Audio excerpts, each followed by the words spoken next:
שלום לכם, שמי עמוס. אני מרכז את תוכנית ההכשרה בגינון טיפולי של בית ספר מירב, בית ספר לרפואה משלימה, ששייך לאוניברסיטה הפתוחה.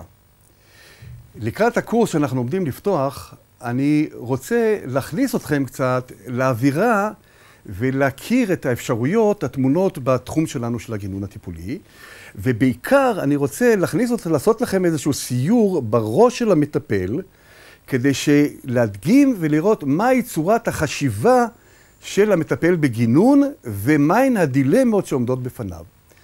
לצורך כך, אנחנו נעשה עכשיו סדרה של מספר סרטונים, שבהם אני אדגים איך פעולה פשוטה מאוד, אלמנטרית, יכולה לשמש אותנו כמטפלים לקידום נושאים רבים עם המטופלים שלנו.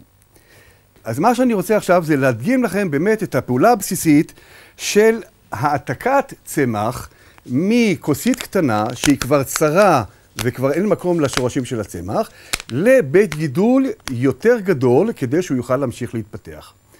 כל מה שאני צריך לעשות בפעולה הפשוטה הזאת היא לבחור לי איזשהו עציץ, מיכל, אני ממלא בו כמות לא גדולה, כחצי מיכל בתערובת שתילה מיוחדת.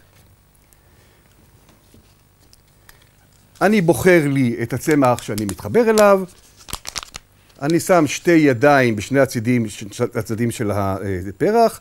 אני ממולל טיפה את הכוסית, שם אצבעות בשני הצדדים של גבעול של הצמח, הופך אותו בעדינות, אני מוריד את הכוסית, ומניח אותו במרכז הכלי שאני בחרתי.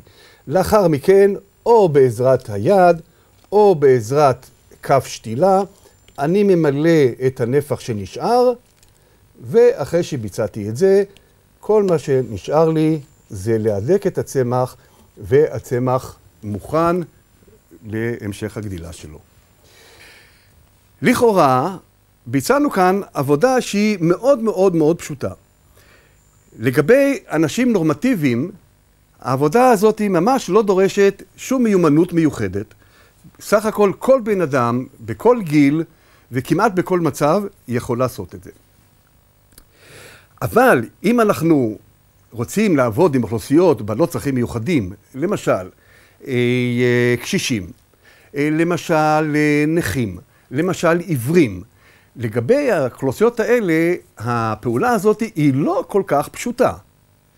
ואנחנו צריכים להתכונן לקראת סוג האוכלוסייה שאנחנו הולכים לעבוד איתה, ואנחנו צריכים לעבור מערכת של שיקולים איך אנחנו רוצים לבצע את הפעולה הזאת, אבל בעיקר מה בעצם היעד שלנו בביצוע של הפעולה. כי הרי אנחנו לא עושים את זה סתם בשביל להעביר את הזמן. אנחנו גם לא עושים את זה סתם כדי לעשות להם איזשהו עניין.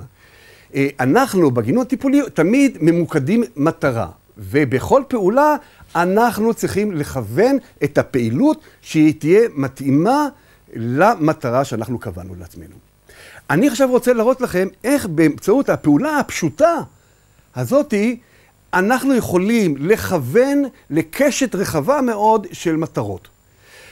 ממטרות שהן קשורות לרגש, מטרות שקשורות במוטוריקה, מטרות שקשורות בשיפור של הקוגניציה, מטרות שקשורות בנושא של קשרים בין אישיים וחברתיים, ואפילו איך אנחנו יכולים להשתמש בפעולה הזאת לקידום תלמידים בחינוך המיוחד. לשם כך, אנחנו הכנו לכם עכשיו סדרה של סרטונים, מספר סרטונים קצרים, וכל סרטון אנחנו נייחד אותו לאפשרויות של הקידום המטופלים בתחום מסוים. כמו שאני אמרתי, בתחום הרגשי, הקוגניטיבי, המוטורי, הבין אישי וקידום הלימודים. אז אנחנו ניגש ישר לעבודה.